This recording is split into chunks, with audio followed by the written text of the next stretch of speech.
Thank you for joining us, and look at this, Guy Fieri. Yes, I said it, Guy Fieri.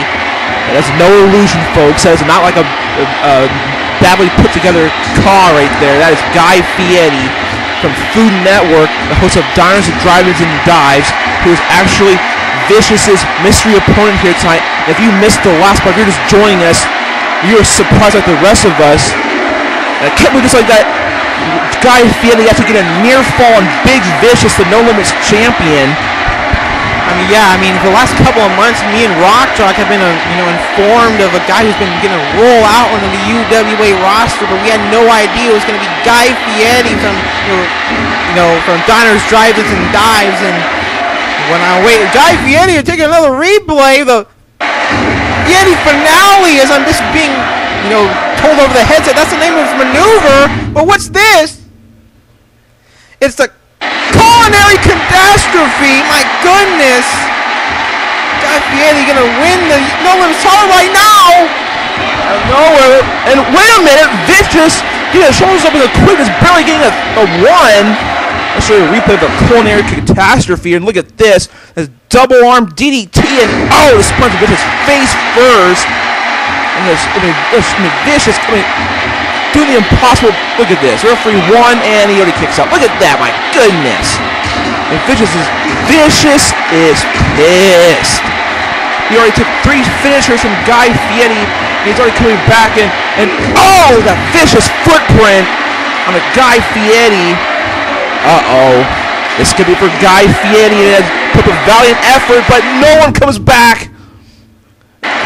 From the last rights. God, this match could have been history in the making. Stuffing Guy Fieri's face into the mat. There you have it, folks. Vicious still walking away as your No Limits champion. Here's your winner, and still No Limits champion, Big Vicious. Well, Jeff Becker couldn't have said it any better. Vicious is still No Limits champion. And folks, I can't wait to see who challenges Vicious next. I mean, now after we saw from Guy Fieri, don't be surprised if we see a rematch between these two men in the near future. Wow, and you see, we have so many weird moments here tonight. And yes, I know, folks, you've been saying from the very get-go, we've been trying to look patriotic, and I know it was a mistake. What we look like a couple of French guys, but get over it. Anyways, we gotta move on to Do or Die. Got a huge matches in store. Of course, up next is Steve Haebert and the Destroyer in a qualifying match. But first, let's go to a quick commercial break. Tough luck. It's too close for comfort. This heat has got right out of hand. So the best he grabbed them, dragged them to the sea, splashed them in, and that's it. Cruel summer.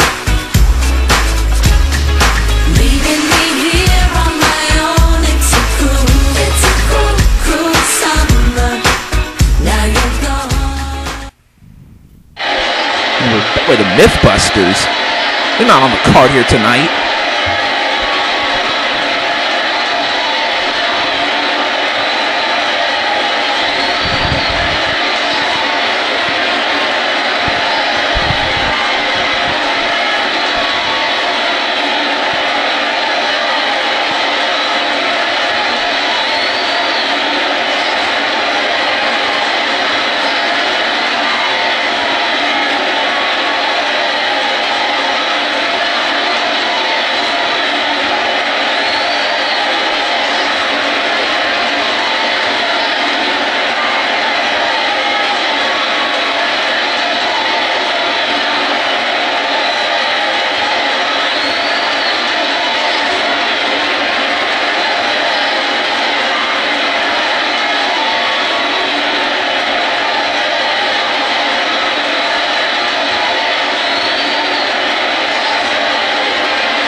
Mythbusters put Wayne all on the line at Beach Party Slam.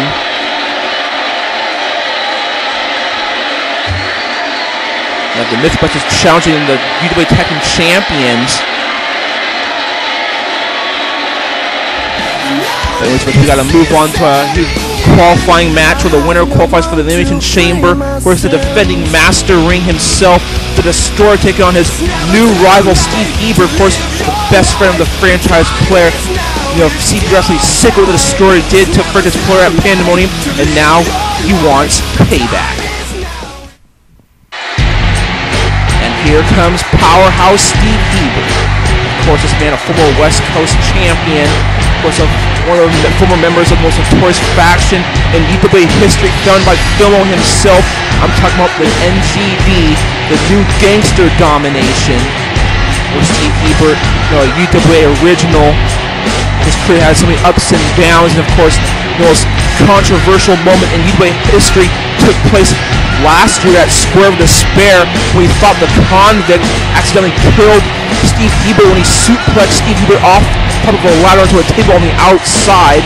And we all thought Steve Haebert was dead. I mean, the enforcer said he was dead. Everyone, all the UWA officials back then said he was dead. We even had a tribute video in his honor on episode 3 of Assault. We found out Pandemonium has all been a facade. He's been alive ever since. In order to kind of level the franchise career here in UWA, he did succeed in that. But right when we saw the franchise player leave, we saw this man return to UWA to do one thing: to make this man pay. I'm talking about the Kimlonian man himself, the Destroyer, who came so close to winning the UWA Championship at Pandemonium in the main event before Plenex defeated him with his own maneuver. And this sick bastard Destroyer ran down and ran over the franchise player to eliminate him at Pandemonium. The following contest is scheduled for one fall. On his way to the ring, from Heaven's Row, Camelot, he is the Dangerous Destroyer. I mean, it's safe to say, folks, that the Destroyer despises Steve Haebert as much as the franchise player. So it kind of creeps me out to think what the Destroyer will actually try to do to Steve Haebert tonight. We all know what he did to the franchise player. I mean, the Destroyer, in his mind, he thinks, just like the franchise player, that Steve Haebert is nothing but an abomination to the sport of professional wrestling. I mean, Destroyer thought franchise player was nothing but a poser, who talks big about how great he is but never can back it up. The Destroyer thinks the same as Steve Haebert, just because he associates himself with the franchise player, because Steve Haebert says the franchise player is the best wrestler of all time. And I know people are going to disagree and agree to that. But the match is already in the way. Destroyer was in no time going for Powerhouse there. Goes huge kick to Steve Haebert. I'm just hoping that the Destroyer does not take it as far as he did with the franchise player back at Pandemonium. I'm hoping this match ends clean and fair and square, and these men can settle like men. See who is the better participant, the better superstar here in the UWA. Is Steve Haebert just rocking the Destroyer. He has no idea how to come back after those brutal shots. Shots to the temple, and he gets a back crack right there. We're going to see in this match, folks, why they call Steve Haebert simply Powerhouse. Maybe other than Broly, no one can match Steve Haebert's pure strength. But what Destroyer lacks in strength, he makes up with speed and pure aggression, and this unique offense like we're seeing already from him. See if we're working vintage textbook maneuvers here. Look at this. Oh, it's going to be a crucifix powerbomb. Look at this. Oh, he's bending him. Oh, my. Oh, that. A modified gory bomb right there. Body was not meant to bend that way. Is he going to try to go for that again? Oh, wait a minute. He's trying to. If he's not going for that, he's going for the Haebert bomb. We haven't seen this forever. Oh, my God. You see that impact? He's hit the ground. Destroy all he's feeling in the back. Steve Haebert not putting it away. This is all about revenge for Steve Haebert. Oh my gosh. For the past, wait, we got a cover here. It's another nonchalant cover. Just putting his face on the mat right there. You might be asking yourselves, folks, why didn't Steve Haebert go for cover? He kind of waited. Oh, and again with that twisting DDT.